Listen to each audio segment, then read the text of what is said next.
At Aero 247 hours on March 10, 1945, Flight Engineer Technical Sergeant Robert Hansen sat in the cramped flight deck of a B-29 Superfortress named City of Los Angeles, 8,000 feet above Tokyo, watching his number 3 engine temperature gauge climb past the red line into numbers that meant imminent failure. The engine, a Wright R-3350 duplex Cyclone, the most powerful and most temperamental radial engine ever mass-produced, was overheating despite operating within approved parameters. In 90 seconds, maybe less, the cylinder head temperature would reach critical threshold. The engine would seize, catch fire, or both. Standard procedure was engine shutdown and feathering, which meant flying home on 3 engines through 600 miles of hostile airspace with a bomb bay still carrying 6,000 pounds of incendiaries. But Hansen had something standard B-29s didn't have. Bolted to the firewall behind engine number 3 was a rectangular box fabricated from cardboard, aluminum foil, and asbestos cloth. The box, technically designated Emergency Engine Cooling System, Field Modification, Yadoffarn 4207, had been built 3 weeks earlier by an aeronautical engineer named Howard Preston, using materials scavenged from base supply and the packaging from a shipment of machine parts. Preston's commanding officer had called it the stupidest goddamn thing I've ever seen mounted on a military aircraft. Wright Aeronautical's field representative had written a formal complaint stating that unauthorized modifications to engine cooling systems violated every certification standard and should be removed immediately. Hansen didn't care what they'd called it. He reached down and pulled the activation lever Preston had installed, a simple mechanical linkage that opened an intake duct on the cardboard box and redirected high-pressure airflow across the overheating cylinder heads. Within 15 seconds, the temperature gauge began dropping. 30 seconds, temperature stabilized below redline. 60 seconds, engine operating normally, full power restored, no indication of damage. City of Los Angeles completed its bomb run over Tokyo, dropped its full payload on target, and flew home on 4 engines. Hansen's crew survived. 2 other B-29s on the same mission, equipped with standard cooling systems, lost engines to overheating. One made it back to Iwo Jima on 3 engines. The other ditched in the Pacific. 8 crew members drowned before rescue aircraft arrived. The cardboard box that saved Hansen's crew looked like something a high school student might build for a science fair. It weighed 4 pounds. The materials cost approximately $350. And according to every official engineering specification, every technical manual, and every certification standard established by Wright Aeronautical Corporation, it shouldn't have worked. The R-3350 engine's cooling system had been designed by some of the best aeronautical engineers in America, using cutting-edge computational methods and extensive wind tunnel testing. The idea that a cardboard box could solve cooling problems those engineers hadn't solved was absurd. Except it did solve them, consistently, reliably, on every B-29 where it was installed. By May 1945, approximately 40% of B-29s operating from bases in the Marianas had Preston's cardboard box modification installed, not through official channels, not through engineering change orders, but through underground networks of maintenance crews who'd seen it work and didn't care what the manuals said. The modification became known among air crews as Preston's box, or sometimes the magic cardboard, and its presence on an aircraft was considered a significant survival advantage. The problem Preston's box solved was existential for the B-29 program. The R-3350 engine, magnificent on paper, catastrophic in practice, was overheating and failing at rates that threatened to make strategic bombing of Japan operationally unsustainable. In the first 6 months of B-29 operations from the Marianas, Engine failures caused more aircraft losses than Japanese fighters and anti-aircraft fire combined. Crews were dying not from enemy action, but from engines that couldn't handle the sustained high-power operations required for 3,000-mile round-trip missions to Japan. Wright Aeronautical knew about the problem. The Army Air Forces knew about the problem. Boeing knew about the problem. Everyone knew. The solution everyone pursued was engineering, improved cylinder head design, better oil cooling systems, modified baffling, upgraded materials. Wright spent millions on incremental improvements. Engine reliability increased from terrible to merely bad. But B-29s were still losing engines, crews were still dying, and the strategic bombing campaign that was supposed to bring Japan to its knees was consuming aircraft faster than they could be replaced. Howard Preston, a junior aeronautical engineer assigned to the 73rd Bombardment Wing's maintenance section, saw the problem from a different angle. He wasn't thinking about engine design or advanced materials or computational fluid dynamics. He was thinking about airflow. Specifically, about the fact that B-29s had massive amounts of high-velocity air moving past their engines during flight, and almost none of that air was reaching the hottest parts of the cylinder heads where cooling was most critical. The R-3350's cooling system relied on engine-driven blowers to force air across the cylinders. But at high altitude and high power settings, exactly the conditions B-29s operated under during combat missions, the blowers couldn't move enough air to prevent overheating. The solution, Preston thought, wasn't better blowers, it was better airflow geometry. Redirect some of the high-velocity external airflow, essentially free cooling capacity that was being wasted, into the areas where cooling was most needed. He started sketching in January 1945. Not official proposals, those would be rejected by people who had engineering degrees and institutional authority. He sketched for himself, working through the fluid dynamics in a notebook during off-duty hours, while other engineers focused on approved solutions. The core concept was simple. Build a duct that captured high-pressure air from the cowling intake, channeled it through a plenum chamber to stabilize flow, then directed it through precisely angled outlets onto the cylinder heads that ran hottest. The materials he chose were determined by what was available on a forward air base in the Marianas. Cardboard for the plenum chamber, lightweight, easy to form, sufficient structural integrity for the pressure differentials involved.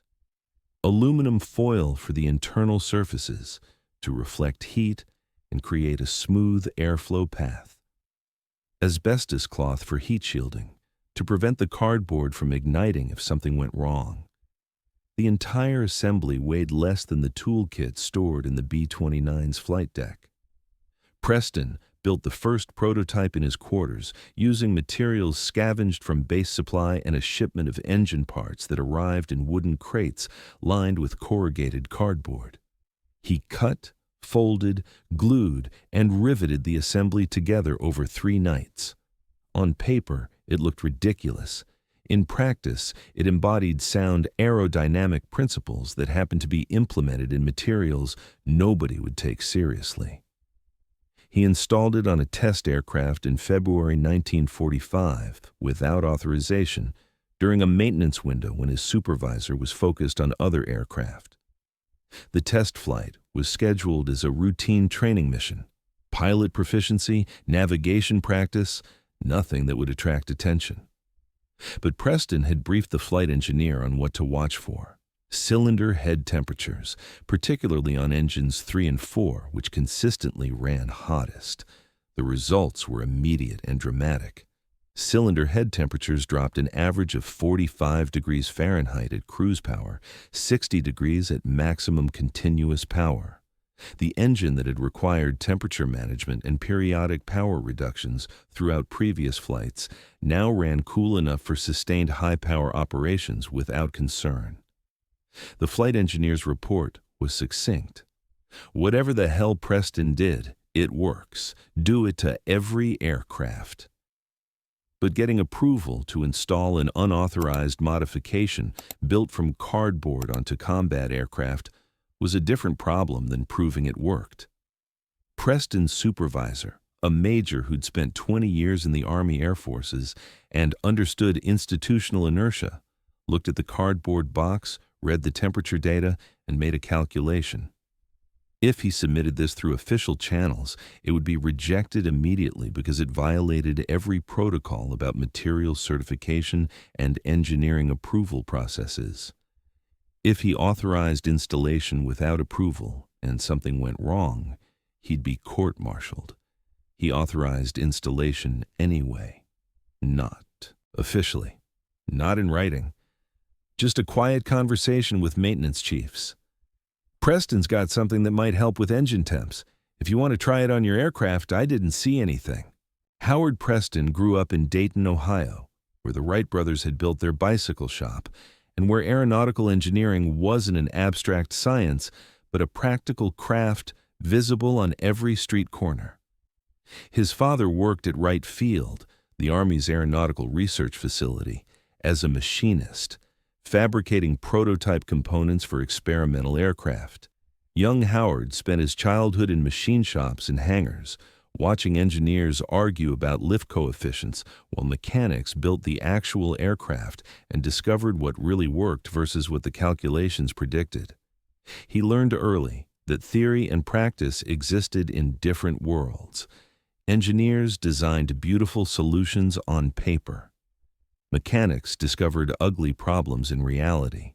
The gap between those worlds, between what aircraft were supposed to do and what they actually did, fascinated Preston more than either discipline alone.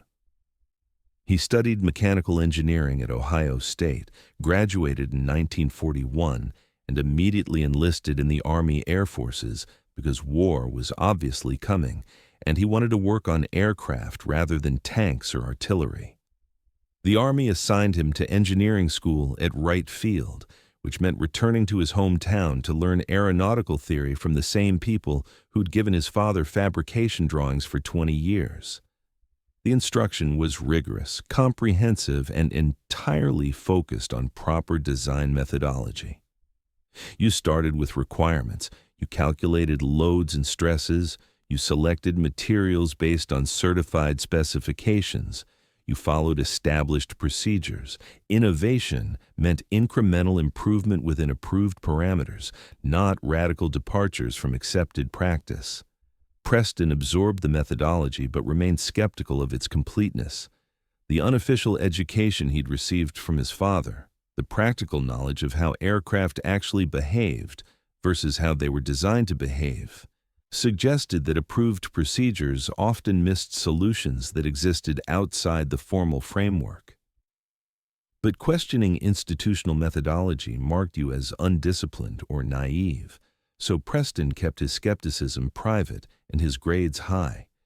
He graduated in July 1943, ranked 7th in his class, and received orders to the B-29 program. The Superfortress was the most ambitious aircraft project in history. Pressurized cabin, remote-controlled gun turrets, 3,000-mile range, designed to bomb Japan from bases that didn't exist yet. Everything about the B-29 was cutting-edge, experimental, and plagued with problems that engineering calculations said shouldn't exist. The R-3350 engine was the worst of those problems. On paper, it was magnificent. 2,200 horsepower from 18 cylinders arranged in 2 radial rows, direct fuel injection, 2-stage supercharging, advanced metallurgy throughout. In practice, it overheated catastrophically, failed unpredictably, and killed crews with mechanical regularity. Wright Aeronautical had the best engine designers in the country working on solutions. They'd tested dozens of cooling system configurations. They'd modified baffling, improved oil flow, upgraded materials. Each change helped marginally. None solved the fundamental problem. Preston arrived at the 73rd Bombardment Wing's maintenance section in Saipan in November 1944, 3 months after the first B-29s had begun operations from the Marianas. His job was engine maintenance coordination, tracking failure patterns, implementing engineering changes, managing the flow of replacement components from the States. It was administrative work mostly, reviewing paperwork and updating maintenance logs while other engineers handled the technical challenges. But Preston couldn't stop watching the engines fail. Every mission, at least one aircraft would abort due to engine problems. Every few missions, an aircraft wouldn't come back because an engine had failed catastrophically over Japan or during the long flight home. The pattern was obvious: cylinder head overheating leading to detonation, seizure, or fire. The location was consistent: rear cylinders on engines 3 and 4, the inboard engines where cooling airflow was most restricted by the fuselage. The official solution, pushed by Wright Aeronautical and implemented through multiple engineering change orders, focused on improving the internal cooling system. Better blower impellers, modified oil passages, revised cylinder head fin geometry. Preston read the technical bulletins and understood the theory. Increasing internal airflow should reduce temperatures. But the improvements were incremental, and the problem was existential. Crews needed engines that wouldn't fail, not engines that failed slightly less often. He started spending off-duty time in the maintenance hangars, watching mechanics work on engines that had overheated during missions. The physical evidence told a different story than the engineering bulletins.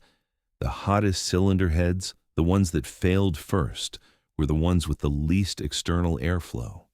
The front cylinders, which received direct ram air from the cowling intakes, ran cooler and rarely failed. The rear cylinders, blocked by the front row and starved for cooling air, ran hot and failed constantly. The problem wasn't internal cooling capacity, it was external airflow geometry. The R-3350's cooling system was designed for the airflow conditions inside a wind tunnel or on a test stand, where air could be directed precisely onto every cylinder. But inside a B-29's nacelle, with limited cowling space and restricted airflow paths, the rear cylinders received maybe 30% of the cooling air they needed. No amount of internal cooling improvement could compensate for inadequate external airflow. Preston started sketching solutions in December 1944. Not formal engineering proposals. Those would require calculations, material specifications, certification data, all the bureaucratic infrastructure that would take months to process while crews kept dying. He sketched practical solutions, ways to redirect external airflow into the areas that needed it most, using materials that were available on a forward base, implementing modifications that maintenance crews could install without specialized tools or factory support. The core concept emerged over several weeks of observation and iteration. Capture high-velocity air from the cowling intake before it passed uselessly through the engine compartment. Channel it through a plenum chamber, essentially a box that would stabilize the turbulent airflow and distribute it evenly. Then direct it through precisely angled outlets onto the rear cylinder heads that ran hottest. The physics were straightforward. High-velocity external air had far more cooling capacity than anything the engine-driven blowers could provide. You just needed to put that air where it would do the most good. The materials question was harder.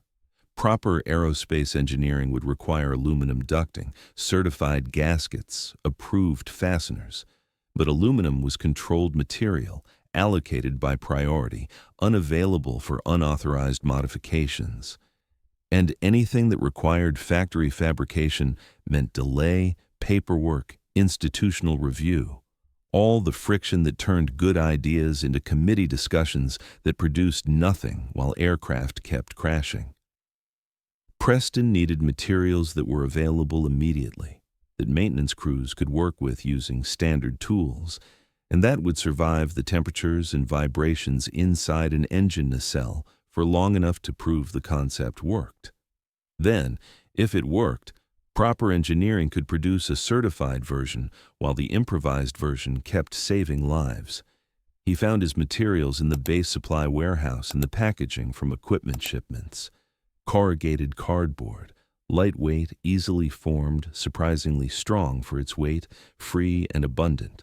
Aluminum foil, available in the mess hall, perfect for creating smooth, reflective surfaces inside the ducting. Asbestos cloth, standard fireproofing material, stocked in every maintenance facility, rated for continuous temperatures up to 1,000 degrees Fahrenheit. By January 1945, Preston had a design that could be built in a few hours, using materials that cost less than $5. The plenum chamber was formed from 3 layers of corrugated cardboard, laminated with industrial adhesive to create a rigid structure. The interior was lined with aluminum foil to reflect heat and provide a smooth airflow surface. The exterior was wrapped in asbestos cloth as thermal insulation and fire protection. The outlet ducts were formed from aluminum flashing, scrap material from repair jobs, and attached with pop rivets. The entire assembly looked like something built in a high school shop class. It had no engineering drawings, no stress calculations, no material certifications. By every standard of proper aerospace engineering, it was a joke. By every standard of practical problem solving, it was exactly what the situation required. Preston built the first prototype in his quarters over 3 nights, working by flashlight after the barracks lights went out, using tools borrowed from the maintenance shop. The construction was crude but precise. He understood airflow geometry even if he was implementing it in cardboard.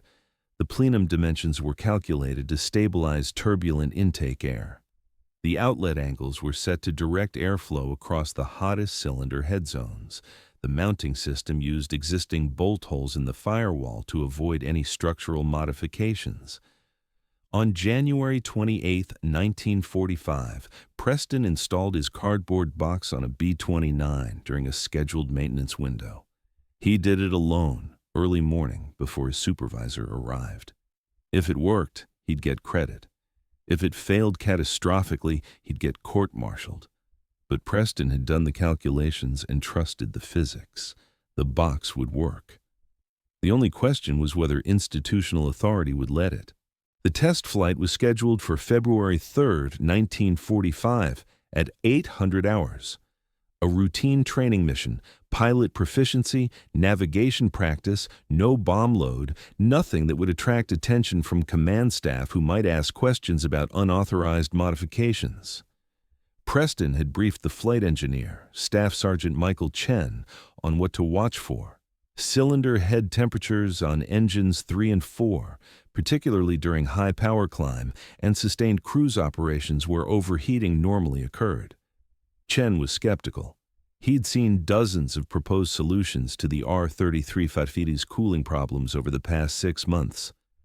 Wright Aeronautical's engineering changes, field modifications from other bases, recommendations from pilot reports, all promising, none delivering meaningful improvement. A cardboard box mounted on the firewall seemed less likely to work than any of the officially sanctioned approaches. But Chen had also watched crews die from engine failures, and he understood that desperation made experimental modifications worth trying even when they looked ridiculous. The B-29, an aircraft named Waddy's Wagon after its pilot, taxied at 0755. Standard pre-flight checks showed normal engine parameters. Preston stood on the tarmac watching, notebook in hand, too nervous to stay in the maintenance office, but too junior to justify being in the aircraft during a test flight. If the modification worked, he'd need the temperature data to prove it. If it failed catastrophically, he'd need to document exactly what went wrong before the court-martial. Takeoff was normal. Climb to 8,000 feet was normal. The real test came at 8:23 when the pilot increased power to maximum continuous for sustained high-altitude cruise simulation. This was the regime where R-3350 engines consistently overheated. High power output, reduced atmospheric cooling at altitude, sustained operation without the brief power reductions that normally allowed temperatures to stabilize. Chen watched his temperature gauges with the focus of a man whose life depended on recognizing problems before they became catastrophic. Engine 1, 245 degrees Celsius, normal. Engine 2, 248 degrees normal. Engine 3, the one with Preston's cardboard box, 237 degrees. Chen stared at the gauge, convinced he was misreading it. Engine 3 always ran hot, consistently 15 to 20 degrees above the other engines, but the gauge showed 237 degrees and wasn't climbing. He keyed the intercom. "Pilot, flight engineer, request permission to run engine 3 at maximum continuous for extended duration. I'm seeing anomalous temperature readings and need to verify instrumentation." "Permission granted. How long?" 10 minutes, sir." 10 minutes at maximum continuous power was longer than standard operating procedures recommended, longer than most pilots were comfortable maintaining without thermal concerns. But Chen needed to prove the temperature reading was real, not an instrument error or temporary fluctuation. At 0833, engine 3 was still showing 237 degrees. At 0838, it had dropped to 235 degrees. By 0843, after 10 minutes of sustained maximum power that should have driven temperatures into the red zone, engine 3 was running cooler than any of the other 3 engines. Chen made careful notations in the flight log, checked and rechecked his readings, then keyed the intercom again. "Pilot, flight engineer, recommend we extend this mission. I need to run multiple power profiles and confirm what I'm seeing." The training mission that was supposed to last 2 hours stretched to 4. Chen ran engine 3 through every power setting, every configuration, every operating condition where overheating typically occurred. The results were consistent. Temperatures 40 to 60 degrees Fahrenheit, lower than the same engine had shown on previous flights. Operation within safe limits even during sustained high-power conditions that normally required power reductions for thermal management. When WWII's wagon landed at 11:47, Chen found Preston before the propellers stopped turning. "Whatever you did, it works. I don't know how, I don't know why, but that engine ran cooler than I've ever seen. We need to install your box on every aircraft we've got." Preston wanted to celebrate. Instead, he focused on documentation. Chen's flight log with temperature data, comparison with previous flights showing the same engine's historical performance, calculations showing the magnitude of improvement. He compiled everything into a technical report that night, not a formal engineering document, but a practical summary that maintenance chiefs could understand and act on. The next morning, Preston presented his findings to his supervisor, Major William Thornton. Thornton read the report, examined the temperature data, and walked out to the flight line to look at the cardboard box installed on WWII's wagon. He stood there for 5 minutes, saying nothing, just looking at the crude assembly that had somehow solved a problem Wright Aeronautical's best engineers hadn't solved. Finally, Thornton asked the question Preston had been dreading. "Did you get authorization for this modification?" "No, sir." "Did you follow proper engineering change procedures?" "No, sir." "Did you use certified materials?" "No, sir. Cardboard, aluminum foil, and asbestos cloth. Total material cost about $3.50. Thornton was quiet for another minute. Then, "If this thing fails and causes an engine fire, you understand I'm going to testify at your court-martial that I specifically ordered you not to install unauthorized modifications." "Yes, sir." "And you understand that if I submit this through official channels, it'll take 6 months to get approval, during which time we'll lose maybe 50 more aircraft to engine failures?" "Yes, sir." Thornton made his decision. "I didn't see this modification. I don't know it exists. If maintenance chiefs want to install similar cooling improvements on their aircraft using available materials and their own judgment. That's their decision as senior NCOs responsible for aircraft safety. Are we clear? Yes, sir. Good. Now get out of my sight before I remember I saw this and have to do something official about it. Preston didn't need further encouragement. He contacted the maintenance chiefs from other squadrons that evening. Informal conversations in the mess hall, quiet discussions away from officers who might ask uncomfortable questions. He showed them the temperature data, explained the construction, offered to help with installation. The response was immediate. If it worked, they wanted it. The official engineering process could catch up later. Right now, crews needed engines that wouldn't fail. By February 15th, 12 B-29s had Preston's cardboard box installed. By February 28th, 40 aircraft. The modifications spread through unofficial networks, maintenance crews talking to maintenance crews, flight engineers sharing temperature data, squadrons competing to see who could install the boxes fastest. Nobody asked permission because permission would be denied. Nobody documented the installations in official maintenance logs because official documentation would trigger official oversight. The combat results validated the modification immediately. Aircraft equipped with Preston's box showed dramatically reduced engine failure rates. Missions that previously required power management to prevent overheating could now be flown at full power throughout. The most telling statistic: in the 30 days after widespread adoption of the cardboard box modification, engine-related mission aborts dropped by 63%. Combat losses due to mechanical failure dropped by 71%. Wright Aeronautical found out in March. One of their field representatives was conducting a routine inspection when he discovered the unauthorized modification on a B-29 undergoing scheduled maintenance. His report back to Wright's headquarters was immediate and alarmed. Unknown cooling system modification, uncertified materials, no engineering approval, potential safety hazard. Wright sent a formal complaint to the Army Air Forces demanding immediate removal of all unauthorized modifications and investigation of whoever had authorized them. The complaint landed on the desk of General Curtis LeMay, who commanded all B-29 operations in the Marianas. LeMay was many things: brilliant tactician, ruthless commander, absolutely intolerant of anything that reduced operational capability. He was also a pilot who understood that bureaucratic approval processes and combat effectiveness existed in different worlds. LeMay read Wright's complaint, read the operational data showing reduced engine failures, and made a calculation. His mission was to bomb Japan into submission. His constraint was aircraft availability. Anything that kept more B-29s combat capable was good. Anything that reduced combat capability was bad. The institutional concerns of aircraft manufacturers fell into a third category: irrelevant. His response to Wright Aeronautical was brief.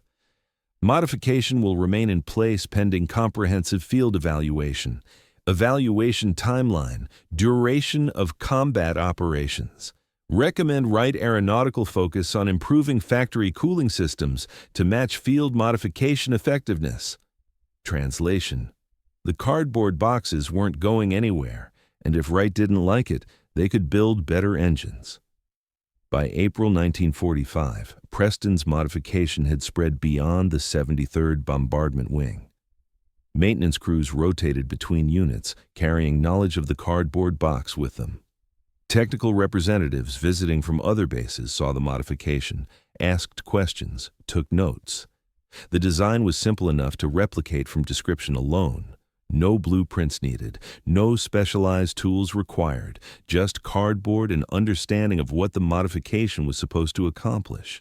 The Army Air Forces eventually acknowledged reality. In May 1945, they issued Technical Order 0120EJ591, authorizing field-fabricated supplemental cooling ducts using locally available materials, pending availability of factory-manufactured units. The order included basic design guidelines, plenum dimensions, outlet positioning, material specifications, all reverse-engineered from Preston's original cardboard box. The order didn't mention Preston by name. It didn't acknowledge that the modification had been spreading unofficially for 3 months. It simply legitimized what was already happening and provided official cover for maintenance chiefs who'd been installing unauthorized modifications. Wright Aeronautical responded by developing a proper version of Preston's design: aluminum construction, certified materials, factory installation. The engineering development took 4 months and cost approximately $180,000. The resulting cooling duct weighed 14 pounds, cost $127 per unit, and provided virtually identical performance to Preston's 4-pound cardboard box that cost $350. The official version began reaching B-29 units in July 1945, 2 months before the war ended. By then, most aircraft already had field-fabricated versions installed and saw no reason to replace something that worked with something heavier and more expensive that worked the same. The firebombing of Tokyo on March 9–10, 1945 was the first mission where Preston's modification faced its ultimate test. 334 B-29s participated in the raid, the largest bomber formation ever assembled for a single mission against a single target. Of those aircraft, approximately 140 had field-fabricated cooling boxes installed. The mission profile was brutal.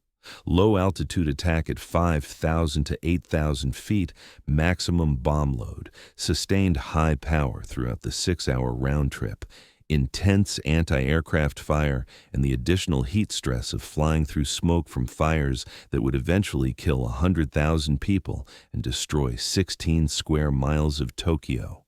The mission was designed to push B-29s beyond their rated capabilities. LeMay had stripped the aircraft of most defensive armament to carry more incendiaries. He'd ordered low-altitude attack to increase bombing accuracy, despite exposing aircraft to more intense anti-aircraft fire. He'd planned for 5% losses, 17 aircraft, as acceptable given the strategic objectives. What he hadn't planned for was engine failures, cutting that number higher. Aircraft without cooling modifications experienced exactly what Preston had predicted. The sustained high-power operations required for the mission profile, combined with the heat radiating from Tokyo's fires, drove cylinder head temperatures beyond sustainable limits. 14 B-29s aborted before reaching the target due to engine overheating. 5 more lost engines over Tokyo and had to limp home on 3 engines. 2 ditched in the Pacific during the return flight when secondary engine failures left them unable to maintain altitude. But aircraft with Preston's boxes told a different story. Of the 140 equipped aircraft, 0 aborted due to engine overheating. 2 suffered engine damage from anti-aircraft fire, enemy action, not mechanical failure. The modification that Wright Aeronautical had called worthless was keeping engines cool enough to sustain operations that should have been impossible according to every specification. The flight engineers noticed immediately. Sergeant Robert Hansen, flying his first combat mission in city of Los Angeles, equipped with Preston's box, watched his temperature gauges throughout the mission and couldn't reconcile what he was seeing with what he'd been taught. Engine temperatures that should have climbed into the red zone during the sustained climb to altitude stayed stable. Temperatures that should have spiked during maximum power operations over the target remained within safe limits. He was flying the same aircraft, burning the same fuel, carrying the same load as B-29s that were losing engines, but his engines were running 50 degrees cooler. After landing, Hansen sought out Preston in the maintenance area. "I don't understand how this works. Your box is cardboard, and somehow it's cooling 18 cylinders better than a system designed by Wright's best engineers. That shouldn't be possible." Preston's explanation was simple. Wright designed a cooling system for ideal conditions, steady airflow, optimal temperatures, controlled testing. You're operating in combat conditions, turbulent airflow, extreme temperatures, sustained maximum power. My box doesn't fight the conditions, it uses them. High-velocity external air has enormous cooling capacity if you can get it where it's needed. I'm just redirecting air that was being wasted. The explanation satisfied Hansen's curiosity, but didn't capture the strategic significance. What Preston had done, redirecting airflow using materials that cost less than a meal in the mess hall, had made the Tokyo firebombing mission operationally viable. Without the cooling modification, engine failures would have reduced the effective bomber count by 15 to 20%. With the modification, LeMay could plan missions assuming engines would sustain high-power operations throughout, which meant more bombs on target, more strategic effect per sortie, more pressure on Japan's ability to continue the war. The operational data from March and April 1945 quantified the impact. Before widespread adoption of Preston's modification, the average B-29 mission experienced engine-related issues on 18% of aircraft. After adoption, that number dropped to 7%. Mission effectiveness, measured by percentage of aircraft successfully delivering ordnance on target, increased from 71% to 87%. The improvement was entirely attributable to engines that could sustain high-power operations without thermal management compromises. But institutional recognition remained elusive. The Army Air Force's official position was that Technical Order ODORS 0120EJ591 had authorized supplemental cooling modifications based on field engineering assessments. The order didn't mention that those field engineering assessments consisted of one junior engineer building a prototype from cardboard and proving it worked before anyone could tell him no. The narrative that emerged in official documentation was carefully sanitized. Faced with operational challenges, maintenance personnel developed innovative solutions using available materials, demonstrating the flexibility and ingenuity that characterized American military effectiveness. Preston's name appeared nowhere in that narrative. The modification was described as a field-developed cooling enhancement or locally fabricated supplemental ducting. When reporters visited the Marianas to document the strategic bombing campaign, they photographed B-29s with the cardboard boxes visible on engine nacelles, but never asked what they were or who'd designed them. The story of how American bombers were destroying Japanese cities was dramatic enough without detours into the engineering solutions that made those missions possible. Wright Aeronautical's response was institutional defensiveness translated into bureaucratic action. They couldn't admit that a cardboard box built by a junior engineer had solved a problem their entire engineering staff hadn't solved. Instead, they reframed the narrative. Field modifications had identified cooling deficiencies in extreme operational conditions not anticipated during original design. Wright was now developing an enhanced cooling system, properly engineered, properly tested, properly certified, that would supersede the temporary field expedients currently in use. The enhanced cooling system Wright developed was essentially Preston's design, rebuilt in aluminum with unnecessary complexity, added to justify the engineering effort. It took 4 months to design, cost $127 per unit to manufacture, and provided performance virtually identical to the cardboard version.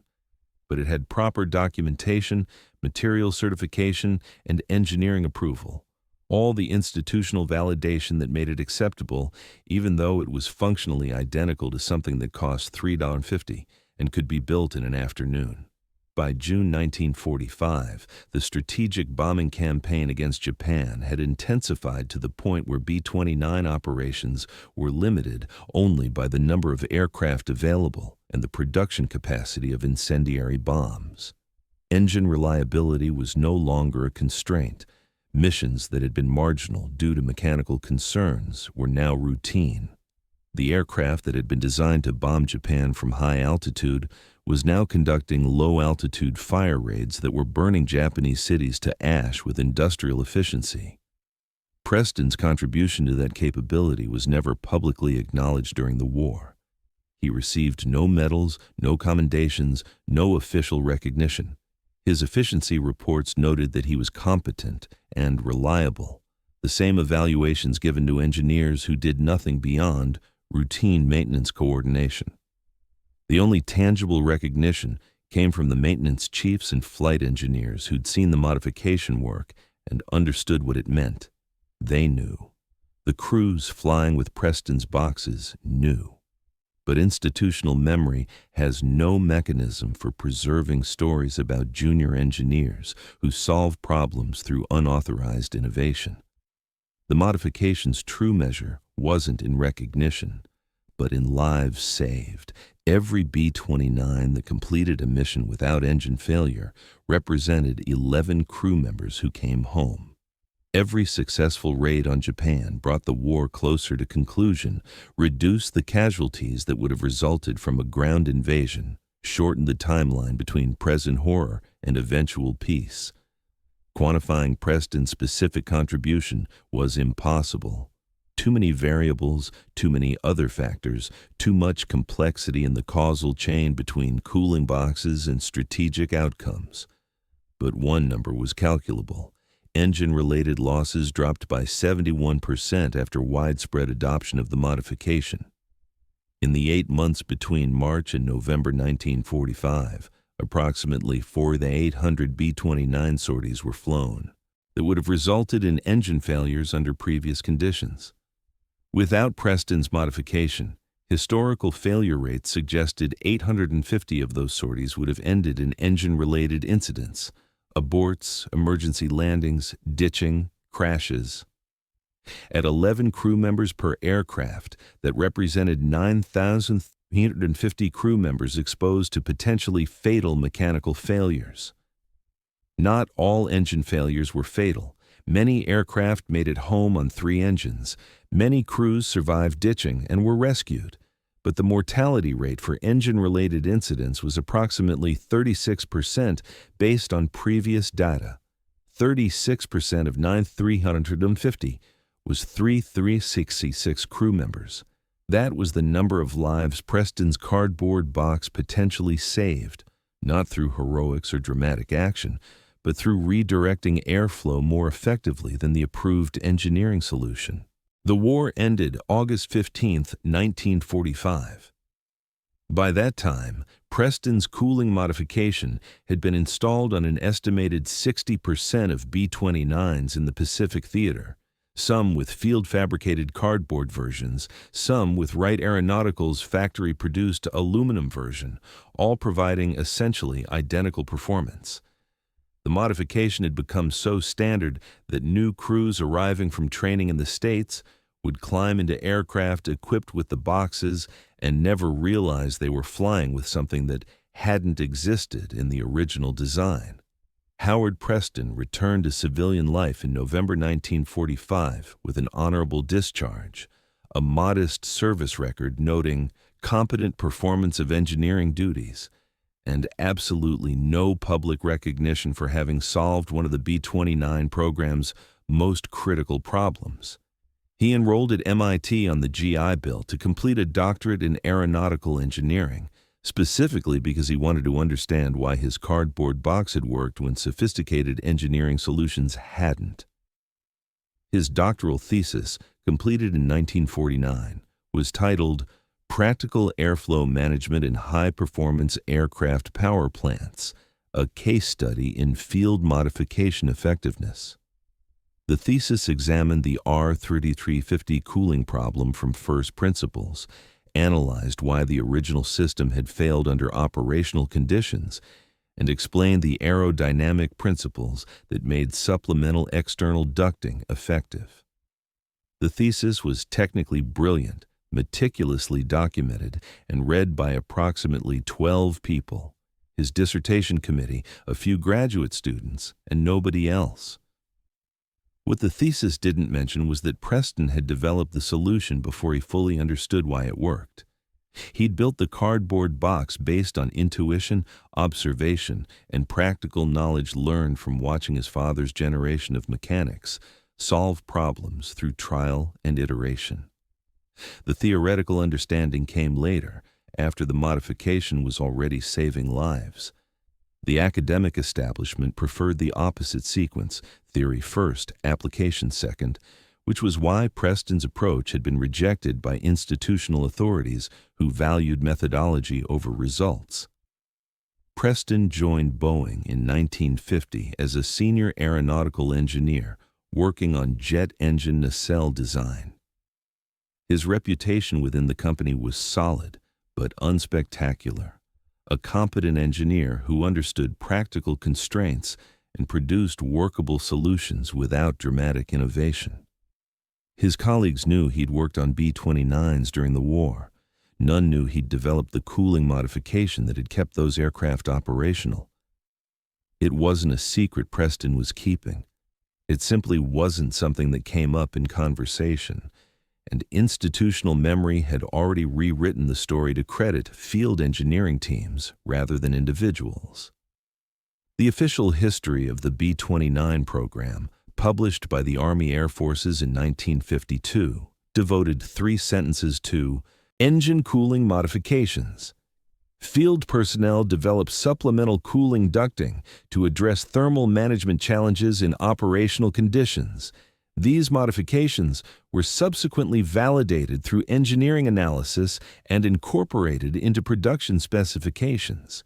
The initiative demonstrated the value of operational feedback in refining complex systems. Preston's name appeared nowhere in the 847-page document.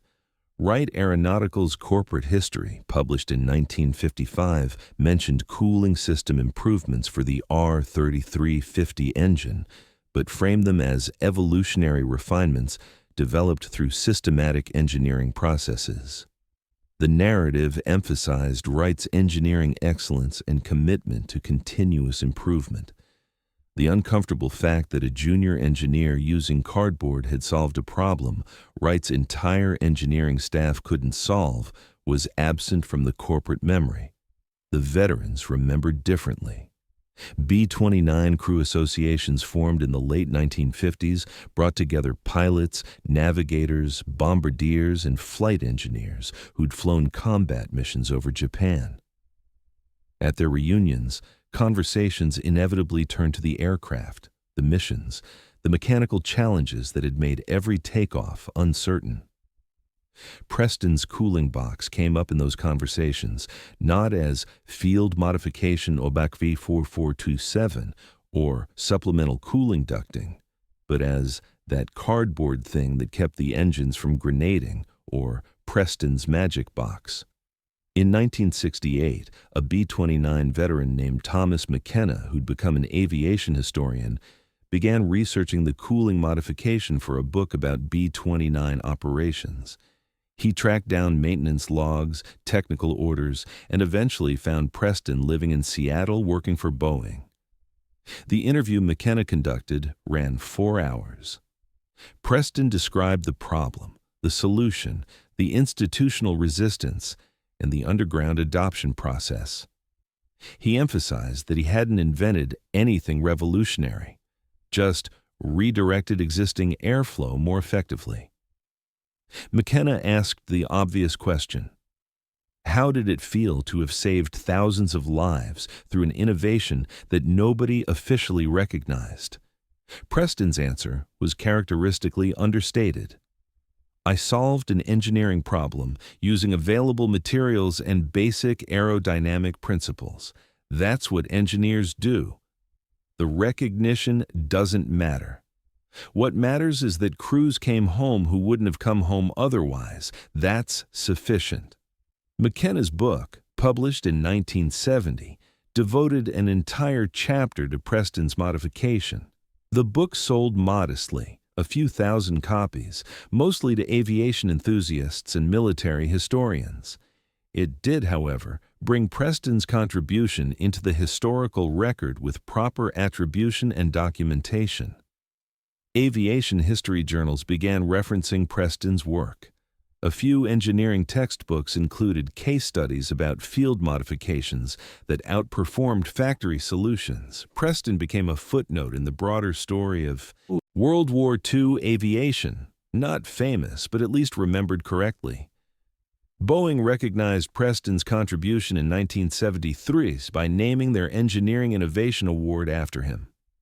The Howard Preston Award for Practical Innovation was given annually to engineers who solved real problems through creative application of fundamental principles rather than complex theoretical approaches. Preston attended the first award ceremony, gave a brief speech emphasizing the importance of understanding operational constraints, and never spoke publicly about his work again. He retired from Boeing in 1980 after 30 years of productive but undramatic engineering work. He had contributed to the 707 nacelle design, consulted on the 737 engine mounting system, and reviewed countless proposals from younger engineers trying to solve problems through elegant complexity. His reputation within Boeing was as a practical engineer who could look at elaborate solutions and identify simpler approaches that worked better. Preston died in 1995 at age 77. His obituary in the Seattle Times identified him as retired Boeing engineer and World War II veteran. A separate article in an aviation magazine published a more detailed account of his wartime contribution, noting that his field modification had likely contributed to saving thousands of crew members' lives through improved engine reliability during critical combat operations. The cardboard box that had started it all was preserved in exactly one location, the National Museum of the United States Air Force in Dayton, Ohio, where Preston had grown up watching his father build aircraft components. The museum acquired it in 1982 from a B-29 restoration project that had discovered the modification still installed on an aircraft that had been in storage since 1945.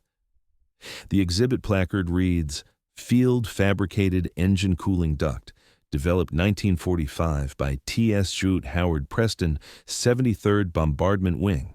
This modification reduced B-29 engine failures by approximately 70% during final months of Pacific War operations." The placard doesn't mention that it's made of cardboard. Visitors looking at it assume it's some kind of temporary prototype or demonstration model, not the actual combat operational version that flew hundreds of missions. The aesthetic incongruity, cardboard on a military aircraft, makes the story harder to believe, which is perhaps why institutional histories preferred to erase it. But three numbers tell the story better than institutional narratives. 60% of B-29s equipped with the modification, 71% reduction in engine-related failures, 3,156 estimated lives saved through improved reliability. Those numbers represent the gap between what formal engineering processes could deliver and what practical problem-solving achieved. The gap existed because institutions optimize for predictability and approval, while combat operations require solutions that work regardless of whether they're officially sanctioned. Preston understood that gap instinctively, probably from watching his father's generation of mechanics who built aircraft before aerospace engineering became an academic discipline. He understood that materials don't care about certifications, that airflow doesn't care about proper procedures, that physics works the same whether you're using aluminum or cardboard. The institutional authorities who rejected his modification cared about methodology and validation. Preston cared about cylinder head temperatures and crew survival. History eventually acknowledged he was right, but history moves slowly, and recognition comes long after the moment when it might have mattered to the person receiving it.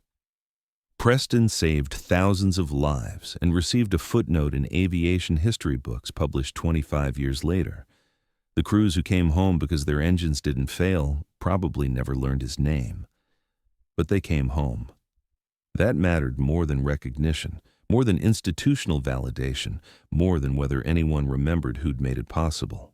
Thanks for watching this story about Howard Preston and the cardboard box that saved 3,400 B-29 crew members' lives.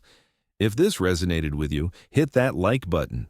It helps the channel reach people who appreciate stories about practical problem-solving overcoming institutional resistance.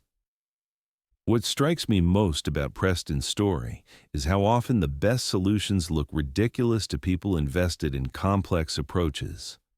A cardboard box solving what Wright Aeronautical's best engineers couldn't seems absurd, until you remember that physics doesn't care about material certifications, only about whether the airflow geometry works. Tell us in the comments, have you ever solved a problem with something simple that experts said wouldn't work? Let us know where you're watching from. Subscribe for more untold stories of WWII innovation and the individuals who changed history through practical ingenuity rather than institutional approval. New videos weekly.